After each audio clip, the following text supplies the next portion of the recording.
আলহামদুলিল্লাহ ওয়াসসালাতু ওয়াসসালামু আলা রাসূলিল্লাহ বাদ। মোহতারাম, গরুর দাঁত না উঠলে কি কোরবানি হবে? আর পশুর বয়স কত হওয়া লাগবে? আমাদের গ্রাম বাংলায় একটা কথা আছে, বিশেষ করে হাটে গিয়ে অনেকে জিজ্ঞেস করে যে কিরে দাঁতছে কিনা। দাঁতির সাথে কোরবানির আসলে ওইরকম সম্পর্ক নেই। আমরা যেভাবে এই যে দাঁতির খবর নেই, এই দাতার সাথে আসলে কোরবানির কোনো সম্পর্ক নাই। কোরবানির সম্পর্ক হচ্ছে বয়সের সাথে। মনে রাখবেন, 6 শ্রেণীর পশু দিয়ে আসলে কোরবানি বৈধ, এবং এই শ্রেণীর পশুগুলোই কিন্তু সাধারণত আপনারা কোরবানি দিয়ে থাকেন, আমরাও দিয়ে থাকি। কোন কোন পশু? 1 নম্বর হচ্ছে গরু, 2 নম্বর উট, 3 নম্বর মহিষ, 4 নম্বর ছাগল, 5 নম্বর ভেড়া, 6 নম্বর হচ্ছে দুম্বা। এই 6 শ্রেণীর পশুদের কোরবানি জায়েজ রয়েছে। এখন দাতার বিষয়টা আসেন। গরু যদি পূর্ণ 2 বছর হয়ে যায় তাহলে সাধারণত তার 2টো দাঁত উঠে যায়, এজন্য বলে যে দেতেছে কিনা। তো বয়স হচ্ছে 2 বছর গরু, উটের হচ্ছে 5 বছর। তারপরে মহিষ, এটাও কেউ কেউ বলছেন 2 বছর যদি হয় তাহলে কোরবানি দেওয়া যায়, মানে গরু মহিষ। আর উট কিন্তু 5 বছর হওয়া লাগবে। আর ছাগল ভেড়া এগুলো 1 বছর হলেই কিন্তু কোরবানি দেওয়া যায়। এখন দাঁতে নাই কিন্তু বয়স যদি 2 বছর হয়ে যায় তাহলে সেটাকে কোরবানি দেওয়া যায়। এবং ছাগলের ক্ষেত্রে একটা বিষয় রয়েছে যে কিছু ছাগল আছে বয়স হয়েছে 6 মাস কিন্তু দেখতে খুব রুষ্টপুষ্ট। এরকম যদি হয়ে থাকে তাহলে সেই ছাগল দিয়ে বা ভেড়া দিয়েও কিন্তু আপনি কোরবানি দিতে পারবেন। এখন আসেন, যদি গরু না দাঁতে তাহলে সেই গরুকে কোরবানি দেওয়া যাবে না। আপনি জিজ্ঞেস করবেন বয়স কত হয়েছে। বয়স যদি হয়ে যায় পূর্ণ 2 বছর তাহলে আপনি এটা কিনে নেবেন, আপনি কিনলে কোরবানি হবে।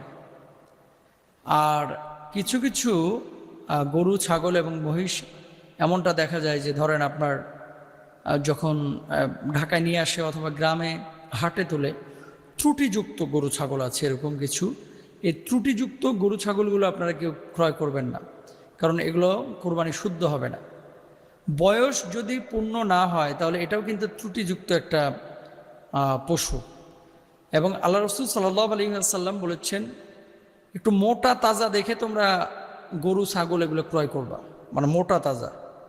এখন আমাদের বাংলাদেশে তো মোটা তাজা মাশাআল্লাহ অনেকে ইঞ্জেকশন দিয়ে করতেছেন, কিডনির পানি ছড়ায়া, মানে এমন ইঞ্জেকশন করেন যে ইঞ্জেকশনের কারণে ভিতরে গোশত খালি ফুলতে থাকে।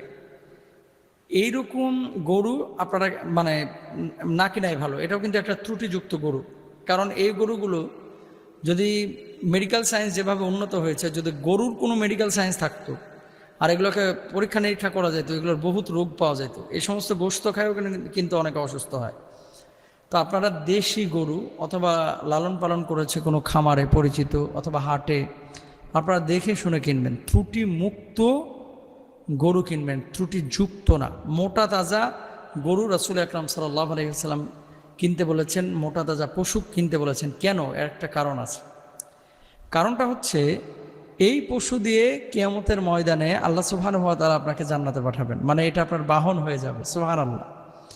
তো কিয়ামতের ময়দানে আল্লাহর সামনে যে বাহনে আপনি দাঁড়াবেন, যে বাহনে আল্লাহর সামনে আপনি নিজেকে পেশ করবেন, সেই বাহনটা তো অবশ্যই একটু দেখতে শুনতে ভালো হওয়া চাই। এই জন্য আল্লাহর হাবিব সাল্লাল্লাহু আলাইহি ওয়াসাল্লামের কথা বলেছেন। সুতরাং বাহন যে আপনারা নির্বাচন করবেন, একটু দেখে শুনে নির্বাচন করবেন ইনশাআল্লাহ তাআলা। খালি মোটা দেখছেন, আর মানে গরু এমনও হয় অনেক গরু হাঁটতে পারে না, চলতে পারতেছে না, তার শ্বাসকষ্ট হচ্ছে।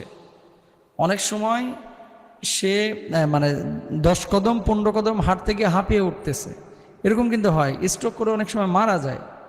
এরকম রোগাক্রান্ত যে গরুগুলো, এগুলো আপনারা ক্রয় করবেন না। আর আলটিমেটলি 2 বছর যদি হয়ে থাকে গরু মহিষের, তাহলে আপনারা সেটা কোরবানি করতে পারবেন। উটের যদি 5 বছর হয় তাহলে আপনারা কোরবানি করতে পারবেন। এটা হচ্ছে মূল মাসালা। এবং ত্রুটি মুক্ত গরু, ছাগল, মহিষ আপনারা ক্রয় করার চেষ্টা করবেন। বিশেষ করে গ্রাম অঞ্চলে যারা আপনারা আছেন, অনেকেই আপনারা ভালো গরু ছাগল পান, কিন্তু ঢাকা সিটির ভিতরে অনেকে গরু ছাগল চিনেন না, তারা আপনারা অভিজ্ঞ একজন মানুষের কাছ থেকে নেবেন। অনলাইনে যে গরু আপনারা ক্রয় করছেন বা বেচা কিনা করছেন, অনলাইনে ছবিতে কিন্তু সব জিনিসই সুন্দর দেখা যায়, ছবিতে কালা মানুষকেও কিন্তু ধলা করে ফেলে। তো অনলাইনে দেখে আপনারা হুটহাট একটা সিদ্ধান্ত নেবেন না, বরঞ্চ অনলাইনে সিলেক্ট করে সরেজমিন দেখে তারপর আপনারা নেওয়ার চেষ্টা করবেন।